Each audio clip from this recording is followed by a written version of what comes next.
I was given some ways to think about things in my brain that shaped the way I act in the world. And my guess is, as someone that interviews a lot of smart people, that you're like constantly learning. And my guess is you've talked to some people and you've heard them talk about something in a way that changed your brain. Oh, for sure. Absolutely. And you're like, I need to give this to someone else. Yeah. That's sort of my sensation, is like in high school at a leadership camp in the middle of nowhere, Washington, someone said that kindness is there's a different way of doing kindness, that love isn't just a feeling. You don't have to like someone in order to practice love towards them, that everyone's a leader because everyone has influence. And my brain went, oh my gosh, this is how I need to do my life. Welcome to Stuck to Unstoppable, where we interview the world's foremost thought leaders to break things down in order to help you get past your hurts, habits, and hang-ups, and finally level up and move forward. I'm your host, Simon Scoggins. Now let's go ahead and get into today's guest and our featured conversation. You're not going to want to miss it. My special guest today is professional speaker, author, curriculum designer, and kindness advocate who has spoken to over 500,000 people internationally. As the co-founder of CharacterStrong and Training, Houston Kraft has inspired countless cultural shifts to create compassionate schools and communities literally all over the world. In 2019, he was even featured by Lay's BBQ and Jalapeño chip bags for Spreading the Smiles campaign. Not to mention, in conjunction with Simon Schuster, Houston's first book, Deep Kindness, just hit the shelves. And I can tell you personally that Amazon is having a hard time keeping it stocked because I'm still waiting for mine. Guys, please help me welcome future best-selling author and speaker and kindness expert, Houston Kraft. Houston, what's going on, man? How you doing? I'm good. You're in a leather jacket. I feel underdressed. No worries. It's getting to be fall where I'm at in the country. So, you know, it's yesterday it was like 80 something degrees and humid. And now it's like 60 something. So go figure. Yeah, I think it's getting to be fall everywhere in the country, but it doesn't look like fall everywhere in the country. Yeah, right. So where are you? I know you've been traveling quite a bit with the book launch and whatnot. Where are you calling in from today? I'm in Southern California, which I grew up mostly in Washington State. And I remember a few years ago when I moved here, my partner at the time, she went into a grocery store, a Vons, and she saw a pumpkin and she started crying because she was like, we don't get fall in Southern California. She's like, I miss fall. So for those of you crying at pumpkins right now, I feel you. It does not look like fall here right now. The pumpkin spice is real in all its metaphorical forms. Exactly. Well, look, one of the things that I try to share with people is obviously, it's more than just a passion about kindness, and whatnot, but you're definitely one of the foremost thought leaders in that space for sure. I know we have a mutual friend, Leon, who's obviously a big fan of kindness himself. And, but one of the things that that I think would be an important, maybe talking point would actually be the difference between what is surface level kindness versus what is deep kindness. I know you've got an interesting way of thinking about, how kindness is exhibited and whatnot. Yeah, it's interesting, whatever lane you choose in life, when you start to pay attention to something for long enough, I think you just start to see details naturally that other people don't consider, even if they can appreciate it on a surface level. You go into the Louvre and you see the Mona Lisa and you're, wow, this is amazing. But it's different than the person who was an art history major, and it's different than the museum curator who's like literally spends every day looking at this thing. Yeah. And I feel like a little bit the same with kindness. Kindness is one of those sort of commonplace ideals. Certainly, it's something that I think everyone values. And yet, I think people like Leon or myself who've dedicated at least 10 years so far in my career to thinking and talking about kindness, I'm like, why is it? Why is it that so many of us say that it's a good thing, and yet you collectively look around and you're like, we're really not good at it. Yeah, we're really far apart at the moment. Yeah, for sure. And I think so much of that has to do with language, with the way that we speak about it.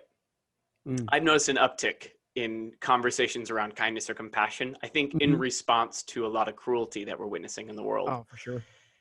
And I think my frustration is just because we're talking about something more doesn't mean we're talking about it better or more effectively. Yeah. And one of the most common narratives I hear around kindness, I've worked in schools for a long time. I've run a curriculum company alongside one of my best friends and heroes, and we think about teaching this stuff. And working in schools, just about every school you've ever been to, has kindness as a part of their motto or their theme, and they're just telling kids like, here, we're kind. And Yeah. okay, what does that actually mean? Yeah. I see posters on the wall, like throw kindness around like confetti. Yeah. And I think all that stuff is well-intentioned, but I think it can actually do more harm than good, in the sense that when we reduce kindness to something that you just quote unquote be, Yeah. or it's tossable like confetti, Mm-hmm. or the most dangerous of all in my mind, that kindness is free. Mm. I hear that all the time. Like, why don't people be kind? It's free. And I'm Yeah. like, no, it's not. No, it costs us something. If it was Yeah. free, we'd live in a full kumbaya world. That's not Right. how it works. Kindness costs time, it costs Mm-hmm. energy, it costs comfort, convenience, Yeah. ego, pride, discipline, consistency, right? All those costs that we don't always consider with it. And if we don't speak about it in a way that honors how hard it is, Yeah. I think we have this internal human thing where we don't value it. Yeah. Or we say we value it, but we don't allocate the resources of time, energy, practice to actually become good at the thing, because it's free. And that's damaging. No, no doubt. It's funny, I think even as a human being, and I'm someone who believes that I do my best to help a lot of people, pouring into them, doing stuff like that. I do my best to be kind, but I also know at times I'm not. There's definitely a mirror kind of look. What do you think is the leading cause of people not being able to exemplify or even illustrate kindness on a day in and day out basis? Because if we were all kinder to each other, the entire world would change, almost in an instant, So, what do you think prevents us from pursuing that as people? Yeah, I think there's this interesting thing we do with values, Mm-hmm. the things that we profess to care about, where we give ourselves permission to say we are a thing in a way that we don't assign to like skill sets. Yeah. Right. Just because I fixed one bike doesn't make me an engineer.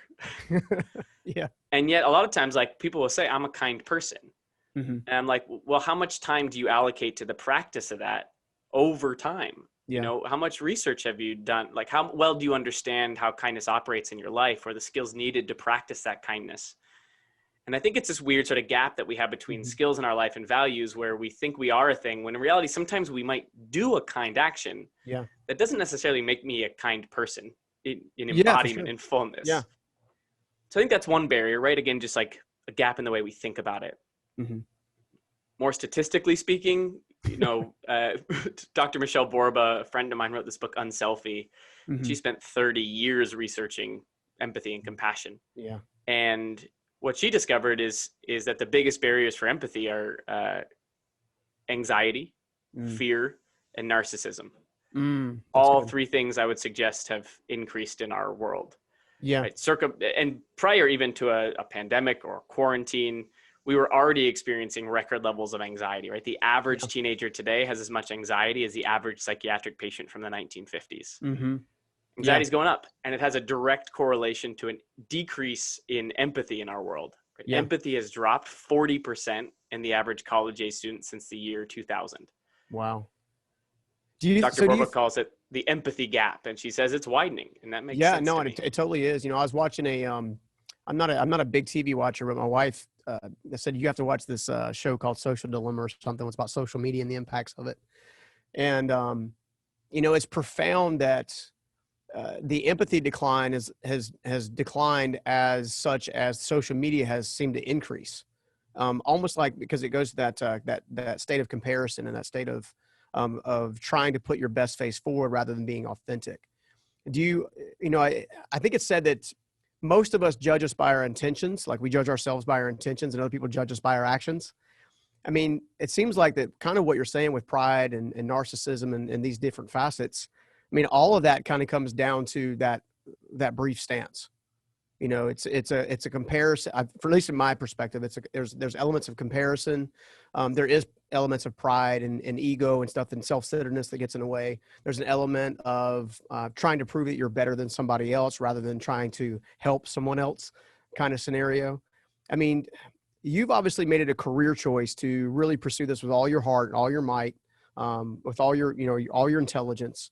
What made you decide to go down this road? It's this kindness road yourself. Like, how did this even become a thing for you? Because, to your point, I know two people in the entire world now that actually have a sincere heart to illustrate, show, teach, you know, and share kindness throughout. So how did you even get started on this journey? Yeah, two parts there. The first one is the social dilemma, right? The Yeah. social media and its advent and how it's increased anxiety. Mm-hmm. And I think we see a lot of direct correlations. Some of them are just logic, right? Like Yeah. when we know we're constantly being bombarded by other people's highlight reel, we Yeah, right. constantly are in Constantly. contrast Yeah. to our own, like, you know, really slow moving movie. We're like, you got really good things going, and I feel like I'm struggling here. Mm-hmm. That's naturally anxiety inducing, is the contrast we see. Yeah. I think the thing that we forget sometimes is the increase in data consumption that has been an exponential increase in our lifetime of how much inbound data we receive, right? We process gigabytes of media per day. We process over 100,000 words a day. We're looking at some form of screen or entertainment for, on average, it's like 7 or 8 hours per day. And those things are increasing consistently. They have data that goes back as far as the 80s when a lot of televisions were being introduced into homes. And what they saw was, with the advent of televisions in homes, they saw a decrease of boredom. And boredom is actually, from a neuroscience perspective, where things like creativity and empathy are cultivated. Yeah. I don't have time to let my mind wander or daydream. I lose some of that ability to contextualize my world or reimagine my world or draw lines that previously didn't exist. And so when we don't let ourselves be bored, right? It used to be the TV, but now we have a never-ending supply of non-boredom in our pocket. Right in your hand. We lose some of that empathy.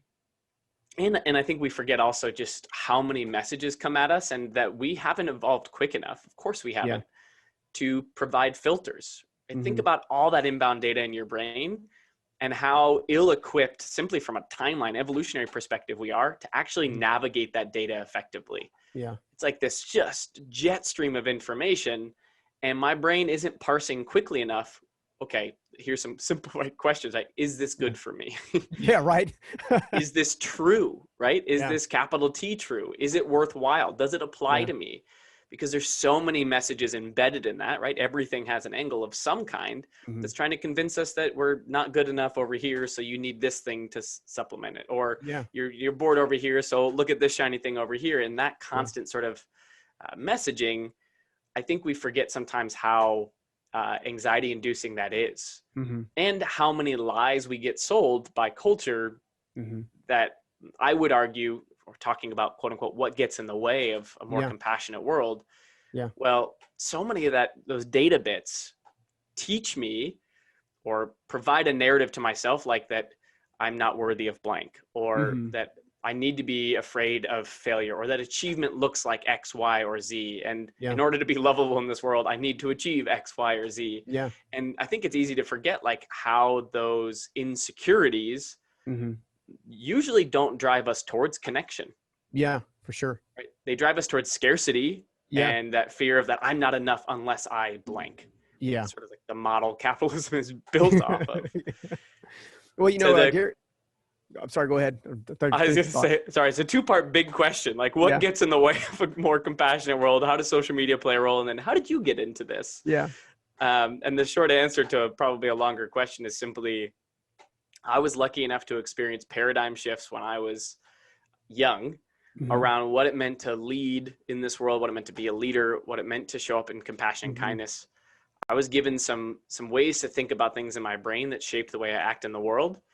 And my guess is, you know, as someone that interviews a lot of smart people, that you're like constantly learning. And my guess is you've talked to some people and you've heard them talk about something in a way that changed your brain. Oh, for sure. Absolutely. And you're like, I need to give this to someone else. Yeah. That's sort of my sensation, is like in high school at a leadership camp in the middle of nowhere, Washington, someone said that kindness is this, there's a different way of doing kindness, that love isn't just a feeling. You don't have to like someone in order to practice love towards them, that everyone's a leader because everyone has influence. And my brain went, oh my gosh, this is how it's I like need a to do world my truth. life. Yeah, that's a truth with a capital T. Yeah, for sure. Capital T truth. And I think anytime anyone experiences one of those capital T truths that reorient themselves in the world, you can't not want to share that with others. Yeah. For sure. And so I've spent 10 years trying to figure out how to do it. Yeah, no worry. Yeah, absolutely. You know, one of the things that you'll get, whether it's digitally or in person, I've had the honor, obviously meeting you digitally now. You are carrying around a certain presence about you because you can tell that this is something that you're practicing, you're passionate about.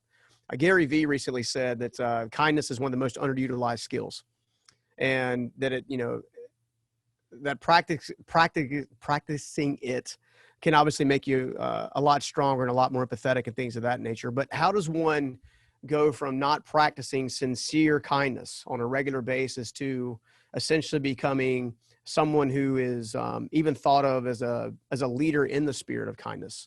I mean, that seems like there's this massive, gargantuan, like Grand Canyon, if you will, of, well, it's so big of a Grand Canyon, why should I even try? Kind of scenarios is kind of what I think one of the fears would be. So how do you go from here to here? I mean, what are some of the practical steps that you've seen work? Yeah, I think Gary Vee's spot on. I think maybe my argument or my pushback would be that kindness is actually less of a skill and more of a behavior informed by skills. Yeah.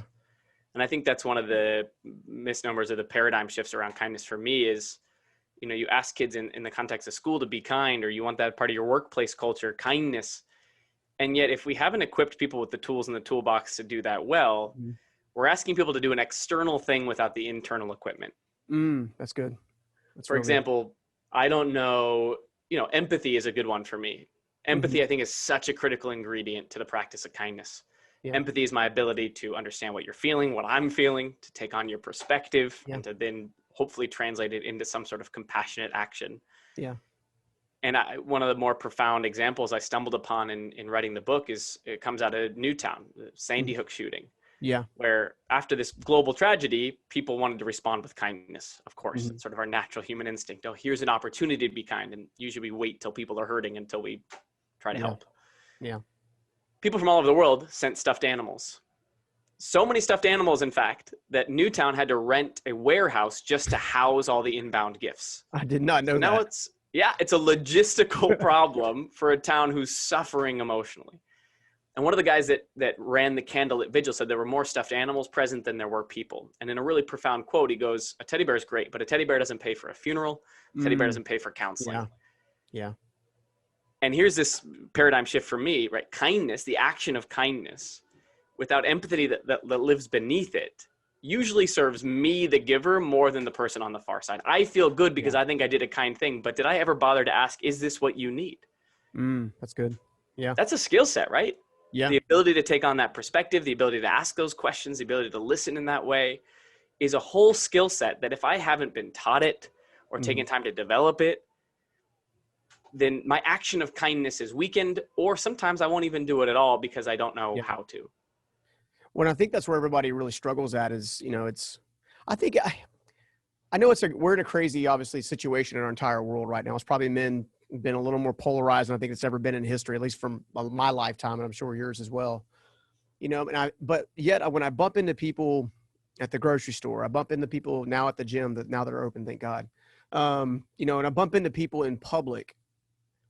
I'm not bumping into people who don't want to be kind or don't have like an ill-intentioned spirit. I'm bumping into people who are like, I just don't really know how to even ask those right questions. I don't even know. It doesn't dawn on people to ask the question you just asked. Is this really what you need? It doesn't dawn on it. As someone who's always in a situation to serve people in a lot of ways from an income standpoint as well as service standpoint. My first inclination is okay, I'm gonna invest some resources over here to help this initiative. That's my initial reaction. And then I learned that probably one of the kindest things that I could personally do was to actually invest my time. It's, because it's the one thing I can't make more of. So my wife and I, we decided a long time ago, like during the Christmas season, rather than buy our kids a bunch of gifts and stuff like that, what we typically do is we'll go out and we'll take resources and we'll just go Secret Santa people, right? And the first time we did it, I would say that we probably touched on what you touched on earlier. Hey, look, this will make us feel good. And there was some truth to that, especially the first time out. But one of the things that happened was we went into a Target shopping center, a Target, just Target building. Walked in, we had, some resources. We were hand selectively, helping out people that we thought might need the income, trying to use some prayer, if you will, to kind of guide us towards the direction. And then we bumped into this younger lady who was actually raising her grandson, which I was raised by my grandmother, at least early on, while my parents were off doing their struggling. And we had the situation where she proceeded to tell her story, right? The resource opened the door, but the connection was actually made during the story. And it was so powerful. We had to sit down and keep talking to her for hours on end, and those are some of the things that I think that seem to mean the most to people is when you invest time. It seems like also that when you have the practice of empathy, a lot of things is, at least for me, I've always had to ask this question: how can I better understand how they feel? Do you think that's a good practice, or are there some different skills and techniques that help open the door for more empathy? Because if kindness is the flower and empathy is the root, I want to know how to get the root going.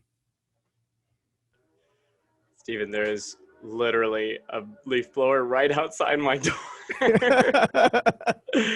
I apologize. We can't hear it, so you're in good shape. Oh, really? Yeah. Oh, good. It's just deafening on my end. Perfect. The metaphor of kindness is the flower, empathy is the root is so good, and I will happily steal that for my next book.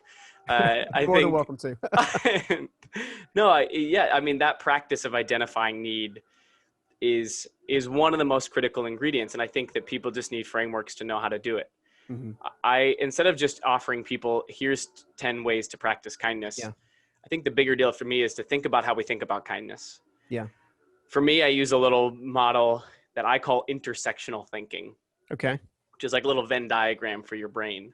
Okay. So instead of just asking the question, how can I be kind today, which is maybe a passive question in some people's life, or maybe even a proactive question in some people's life.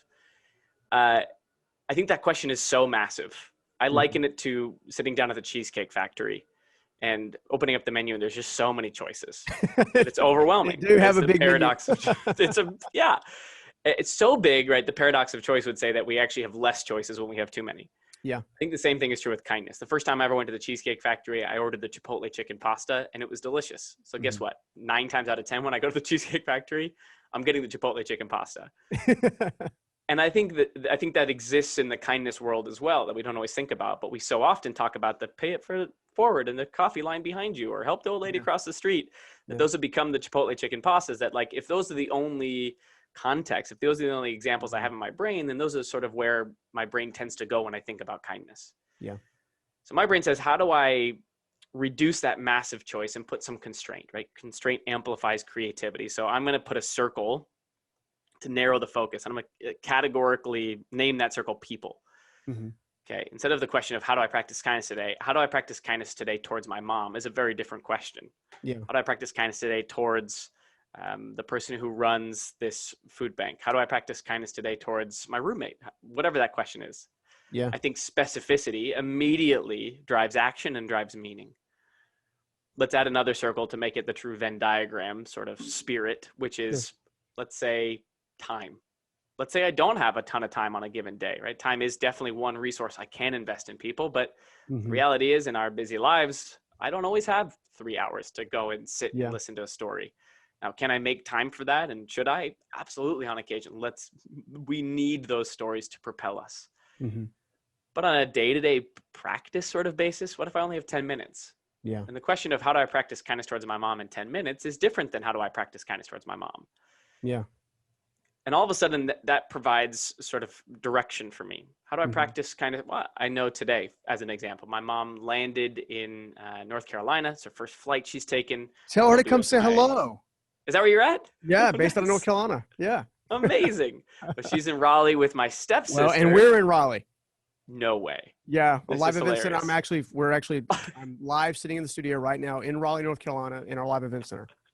Mom, are you there? That would be amazing. I'll be the best surprise ever.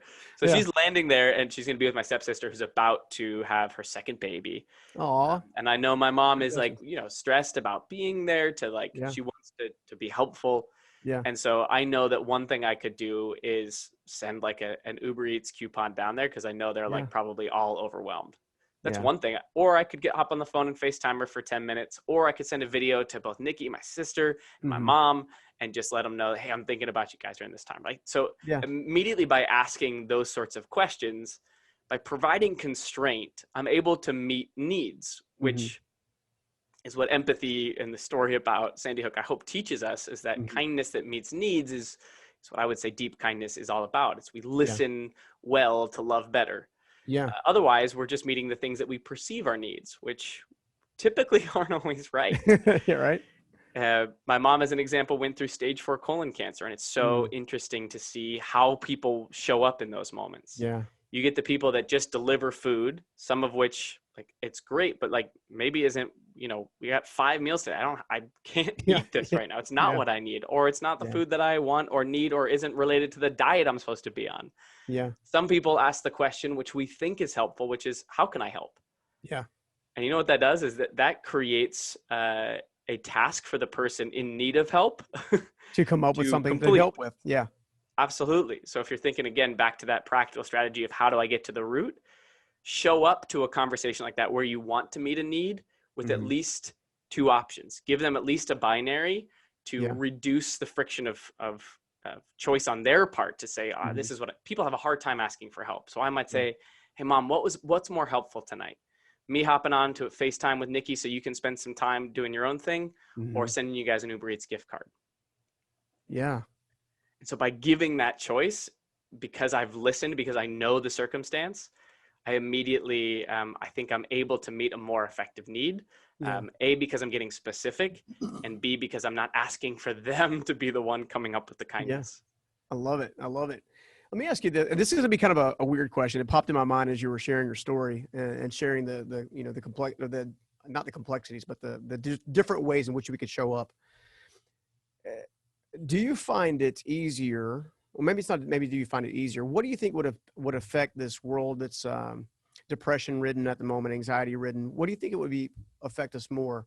Showing up in kindness in the public square, somewhere in the public, gas station, wherever, or starting in your own house? Because I see people that are very kind on the front side, but they're not kind to their own family. And I think it seems like it would be a spiritual conflict to a degree. Like I would have a hard time reconciling that. And so I'm curious to know, if we're going to make the biggest impact, which one do you think would be probably the best starting place? Well, we can lean on some of Mother Teresa's work, who says, if you want to change the world, go home and love your family. So I often, probably should love that. yeah, we neglect the people closest to us. We take for granted their generosity and their love, and want to give it everywhere else but the place Yeah. that's probably most complicated. Yeah. I find myself guilty of that all the time, but particularly, I was in a previous relationship that ended in large part because I was dedicating my life to like telling other people how to love better. Yeah. Meanwhile, I went home and was exhausted, and Yeah. would go home just to do laundry and turn around and hop on the road again.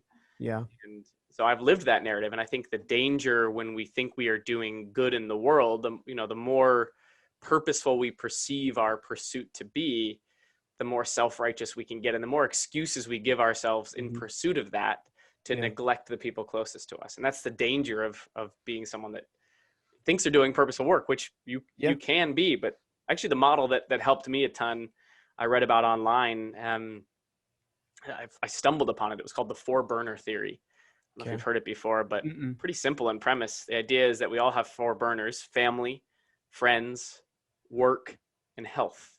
Yeah. The 4 burners they offer. And the premise, it was sort of a business article. Yeah. And the premise, and it wasn't saying that this was a good thing. It was saying to be traditionally successful in work, you have to turn off one of the other burners. Said to be really successful, traditionally successful in work, you have to turn off 2. And I remember reading that, and frameworks helped me so much, right? Paradigms and and I was like, I find myself successful in work, and I think I've turned off all 3 of the other burners to some extent. Yeah. It makes sense, right? Like we only have a limited amount of fuel, however you want to name that fuel: energy, effort, time. Yeah. And we can only allocate so much in a given direction. And I had stopped hanging out with my friends. I was always on the road. My family was my relationship at the time, which I neglected to the point where we were going through the end of our relationship. Yeah. And my physical health wasn't good. I was eating Yeah. airplane lunches and Hampton Inn breakfasts. Yeah. And it occurred to me that I'd reached this traditional, version of success, only to find myself without these other three burners in my life. Mm-hmm. And I think that just, comes back to, again, the lies that culture provide for us, which is that achievement or productivity is the number one pathway to success. And I quote my friend Kyle Sheely all the time, who says, my definition of success is the number of nights I come home smelling like campfire. And I'm like, that is good. Yeah. One of my favorite questions to ask people is like, what's a non-traditional metric of success you measure your life by? Yeah. Because if it's only what the world has offered us, I think we're going to find ourselves successful but sad. Yeah. I've shared some of those same experiences that you just talked about, especially in creating, businesses and stuff and trying to overcome homelessness and all that stuff. And, it's, I think, I tell people all the time, in fact, I got a young man that works for me. His last name's Kraft, by the way. Connor, I tell him all the time, cause when I first met him, he was like, I'm going to make $1 billion and I'm going to have an airplane and a car. Like, I'm like, dude, you may very well get that stuff. You may and that's going to be great, but there's going to be a sacrifice. There's going to be a price to be paid for every level of success, no matter what form it comes into. And the 4-burner thing I'd never heard, but I love it. But one of the things I told him is, I've had the honor of developing businesses to the point where I've had resources that I could share. And I promised him in the moment, I was like, it will not make you happy. It may make you comfortable, but it won't make you happy. And to be fully, since you just shared a transparent story, I'll try to share a quick one with you if it's okay. Yeah. A couple 3 years ago, I was going through a very difficult time with one of my companies. I had a previous executive team that I had to replace literally overnight for embezzlement and collusion and all kinds of stuff. And up until that point, I had this epiphany when all that was going on. I had this epiphany that I had been disregarding my wife, who's amazing, right, for this climb. And what I discovered was that she was also getting sick. So she's got a chronic illness that began to really kind of manifested now, but during that season, it was getting progressively worse. And I was telling Connor and a few other people recently, I said, if there was one thing I could do differently and take back, I would have not taken for granted the 2 years of her health to spend time with her to build any of these businesses, none of these businesses. Because when it all came down to it, when I was going through my worst and I was going through this place where I just wanted to give up all over again, and I wanted to, just kind of crawl under a rock and hide and whatever, it was my wife who was standing beside me. It was my wife who was encouraged me. It was my wife that put up with my overly moody behavior because I wasn't getting enough sleep and hyped up on caffeine and driving all these crazy miles, trying to figure out a way to hold this company together while I was trying to rebuild it, and it gave me a brand new perspective. I love the fact that you use that word a lot, as perspective. Because I find that the quality of our questions obviously determines the quality of our answers. I don't know who said that first, but it's one of those capital T truths, as you mentioned, right? So the more and more understanding I got, the more and more I began to look at my overall atmosphere, and I began to love my wife better. I'm still not great at it. Like, I'm stubborn. I'm a hard head. I'm a hard driver by nature. I don't know if I ever completely work my way out of that. But I did learn that where I was happiest was actually beside the fire pit with my wife, dreaming about going to Finland or going to, Scotland or Ireland and, stuff like that. And I think there's an intangible element there that is growing this kindness crop, if you will. Yes, there's empathy for sure. That's definitely a seed. There's, maybe perspective is the root, or whatever, but I find that there's this element even now of compassion, like the activity of offering compassion that changes things. My wife softened my heart during that moment because she was compassionate with me when I was a complete doofus to her. And it changed me in the process. I mean, have you seen that played out in your life or in the lives of the people that you work with traveling all over the place? Yeah, it's perhaps the most generous thing we could do is to give forgiveness, I suppose, in this context, in the face of of a painful experience to us. Yeah. Forgiveness is the toughest chapter I wrote in the book, and it is in the way we talk about it at CharacterStrong, or the curriculum that we try to offer young people is that forgiveness is separating the person from the behavior, right? You did a bad thing, you're not a bad person. Yeah.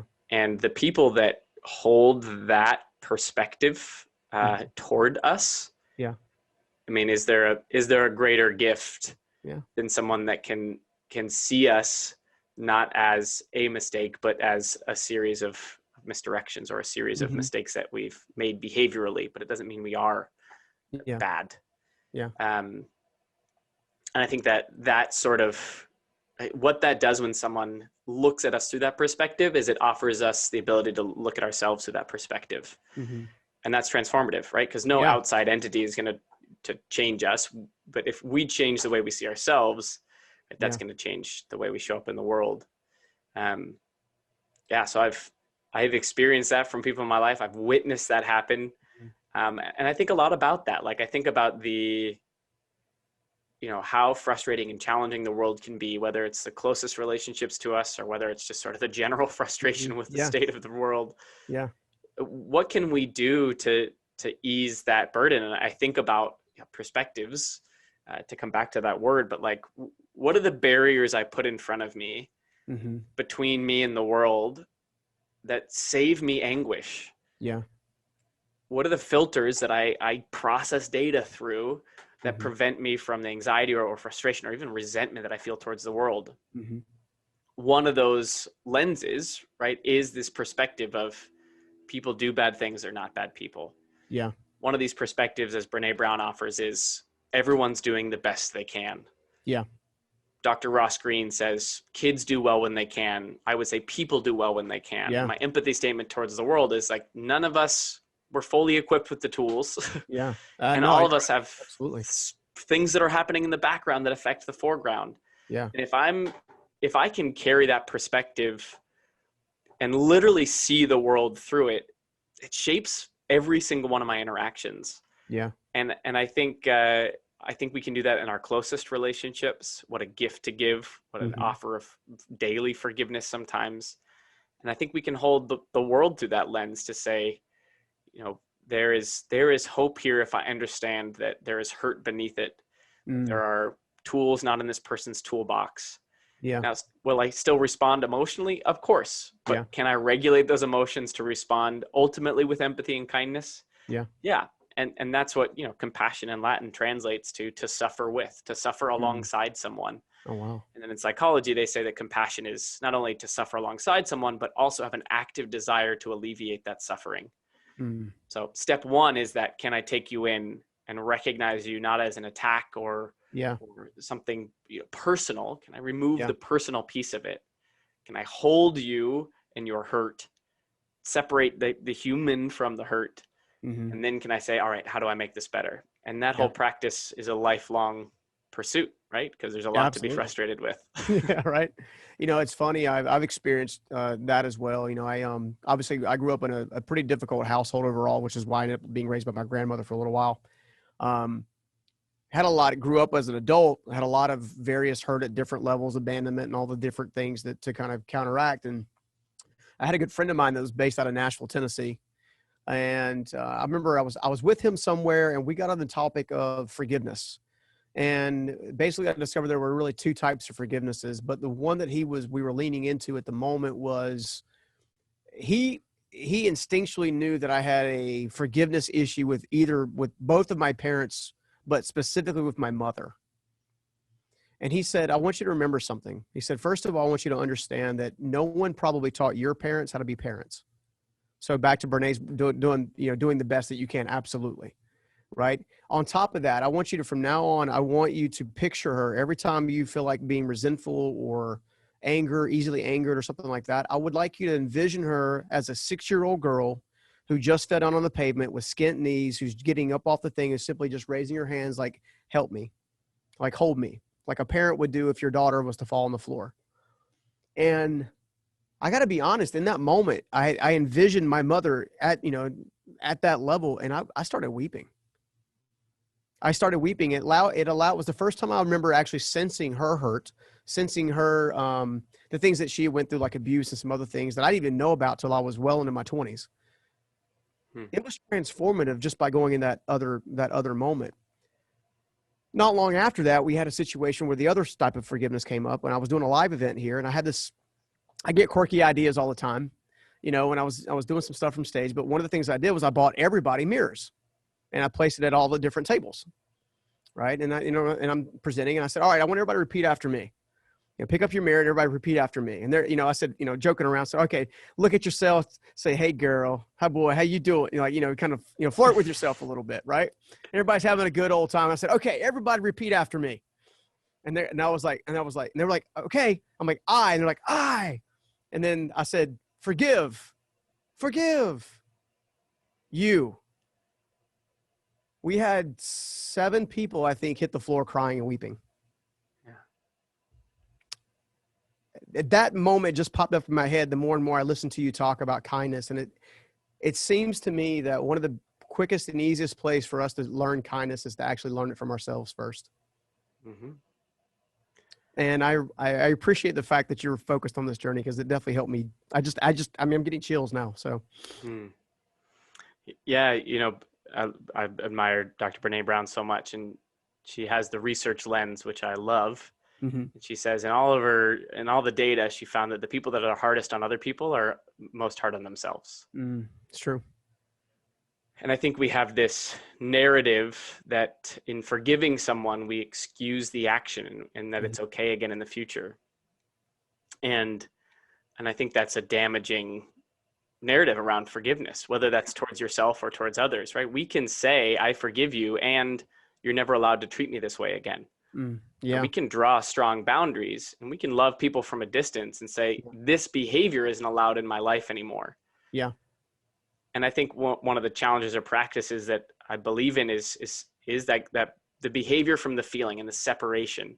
We have a hard time identifying with behaviors we find ugly, even though we're equally capable of them. Yeah.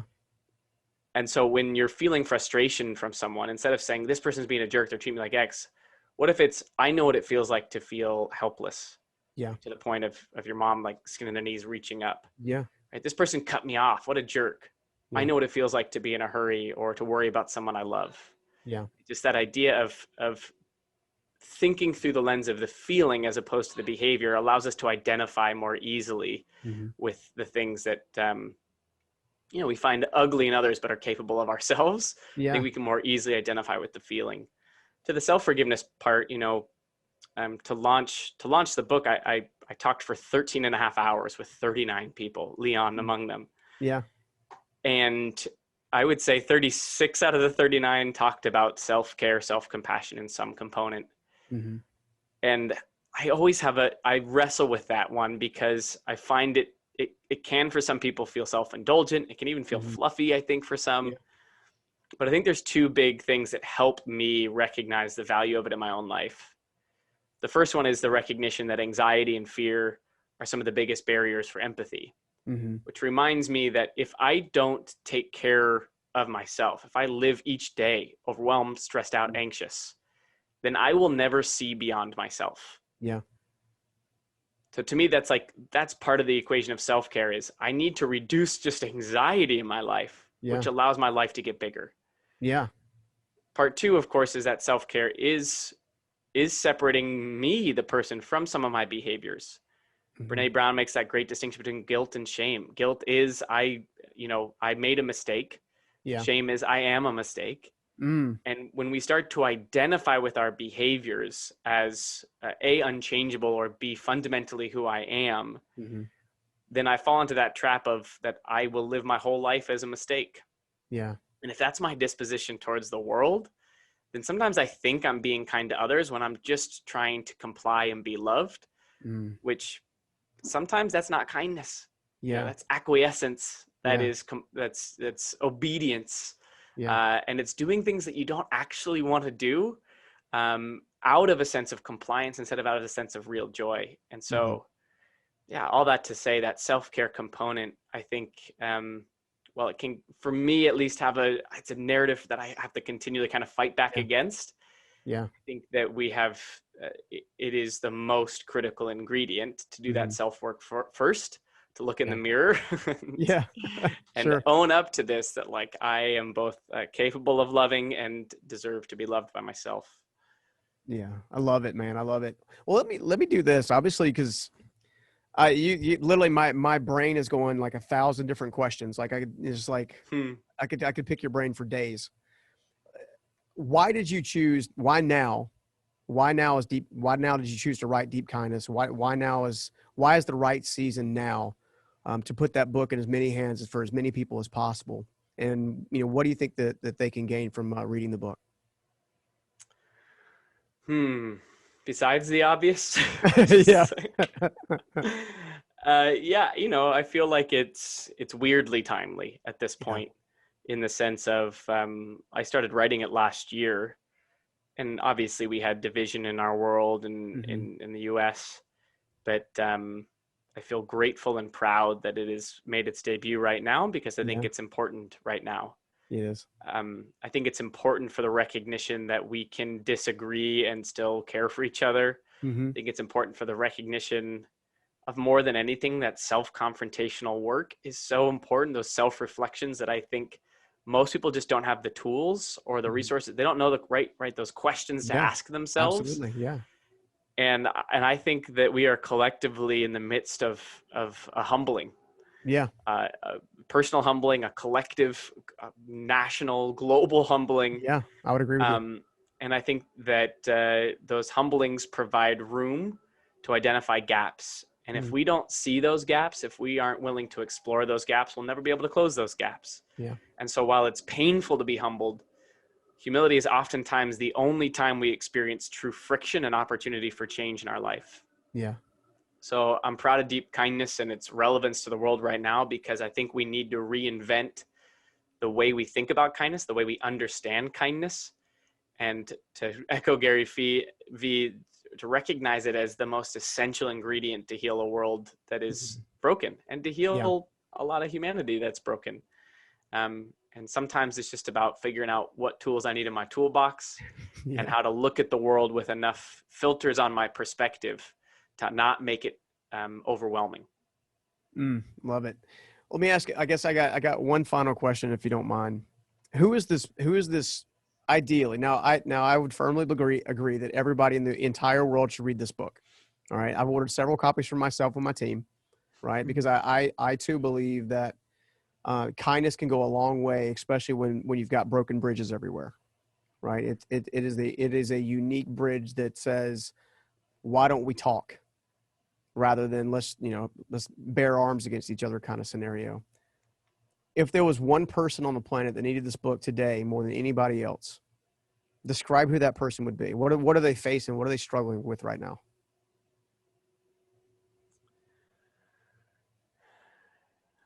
The reason I work in education is because we hold a belief that education is the pathway to a better world. Right? The skills we teach today are the behaviors we see tomorrow. So Yeah. I believe people who care about education Okay. Yeah.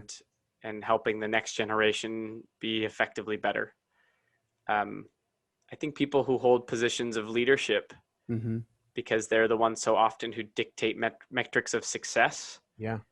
I think that people who run businesses and people who are in positions of leadership, whether that's politically, organizationally, I want this book to help shape the way we think about productivity Yeah. and real achievement in the world. Yeah. And then probably the last one is that for the person that is struggling to be kind to themselves and needs someone there to hold a mirror next to them to say, yeah, you're not alone in this process, and we both got work to do. I love it. I love it. I love it. I literally could talk to you about this all day. I love your thoughts. I love the concepts. I love the I love the fact that you also like visualization from the four burners to all kinds of diagrams. I'm very much the same way. It helps my brain kind of fire. I can't say enough. I can't thank you enough for even taking the time to come on today. I feel like that the audience is going to get a ton. And I know there's a whole lot more, which is why they should definitely go out and pick up the book for sure. I don't know. There's not enough kind words to say, honestly. Right? It's clear you've done the research. It's clear you've walked the walk. It's clear that you're trying to teach from an honest place of heart and not from an honest place of, I got to be self-promoting, right? The humble confidence that you've been exuding this entire show, I think will resonate with pretty much anybody and everybody listening. And I also think it's going to set the tone for a beautiful, beautiful awakening that you get to be a part of and really on the forefront of. So thank you for taking the time to be on the show as well as write the book, my friend. How can other people kind of get to know you and learn more about your work and all that good stuff? Thanks, Stephen. That's a deep kindness compliment. That was well executed. I received It was true. It's because I felt it. I appreciate it. Yeah, the book is at deepkindness.com. We have a bunch of resources there too. It's not just links to buy stuff. There's like videos from conversations I've had with people.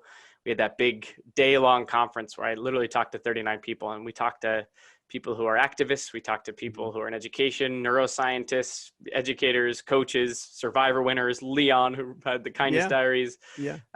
So if you're interested in just listening to more conversations about how kindness relates to literally any world or work, deepkindness.com has those and opportunities to check out the book and dig in a bit more. And then if you're in that education world, CharacterStrong.com is where the curriculum side of things live. Would love for you to check that out. That's amazing, dude. And we'll put all those we'll put all those in the show links as well. So you can make it super easy for everybody to go find it. Guys, thank you so much for tagging along. Dude, thank you again for coming on the show, man. I really appreciate you. And I look forward to seeing you again in the future and even having you back on, because literally I could talk to you for days on this stuff, I think. So let's do it, man. Say hi to my mom, will you? She's over there somewhere. Hey, send her my way, man. I'll take an Uber Eat over to her if you need me to. So just let me know. That would be amazing. All right. Well, I'll talk to you later. But thank you again, my friend. Sounds good. Hey guys, I hope you enjoyed that video with Houston Kraft. I can tell you what, I learned a lot from him. In the meantime, make sure you don't forget to check out Deep Kindness. It's in stores now and it'll really help you out. Also, check out this next interview right here to keep you moving forward. Yeah. So much of our issues with inadequacy and confidence come from us looking at a situation and deciding that it's meant something.